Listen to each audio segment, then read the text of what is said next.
ঈদকে সামনে রেখে খোলা বাজারে ডলারের চাহিদা বেড়ে গেছে, এ কারণে দামও কিছুটা বেড়েছে। এদিকে প্রবাসীরা আত্মীয় স্বজনদের মাধ্যমে নগদ ডলার পাঠানোর কারণে বাজারে সেগুলোর সরবরাহ বেড়েছে।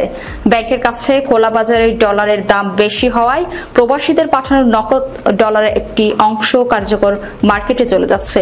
ওইসব ডলার নানা মাধ্যমে পাচার হয়ে যাচ্ছে, এতে বঞ্চিত হচ্ছে দেশ। বাণিজ্যিক ব্যাংকগুলোতে নগদ ডলার বিক্রি হচ্ছে সর্বোচ্চ 122 থেকে 123 টাকায়। ব্যাংকগুলো নগদ ডলার কিনছে সর্বোচ্চ 120 থেকে 121 টাকা 50 পয়সা দরে। প্রবাসীরা ব্যাংকে নগদ ডলার বিক্রি করলে ওই দাম পাচ্ছেন। এদিকে কার্ভ মার্কেট প্রতিবেদন ডলার কেনা হচ্ছে 122 টাকা 50 পয়সা থেকে 123 টাকা দরে।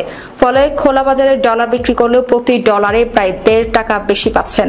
তবে এতে প্রতারিত হওয়ার ঝুঁকি রয়েছে। তারপরও প্রবাসীরা একটি অংশ বাড়তি টাকার আশায় খোলা বাজারে নগদ ডলার বিক্রি করে দিচ্ছেন। খোলা বাজারে ব্যবসায়ীরা ওইসব ডলার বিক্রি করেছেন সর্বোচ্চ 124 থেকে 124 টাকা 50 পয়সা করে। এক সপ্তাহ আগে খোলা বাজারে প্রতি ডলার বিক্রি হয় 123 টাকা দরে।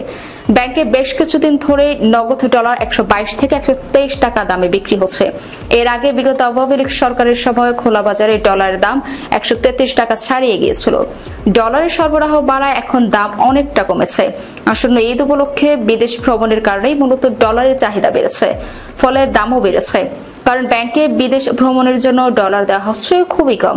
এছাড়া শিক্ষার্থীদের টিউশন ফি পরিশোধের প্রবণতাও বেড়েছে, যার বড় অংশই সম্পাদিত হচ্ছে হুন্ডির মাধ্যমে। এছাড়া চিকিৎসার ব্যয়ের বড় অংশ যাচ্ছে হুন্ডির মাধ্যমে।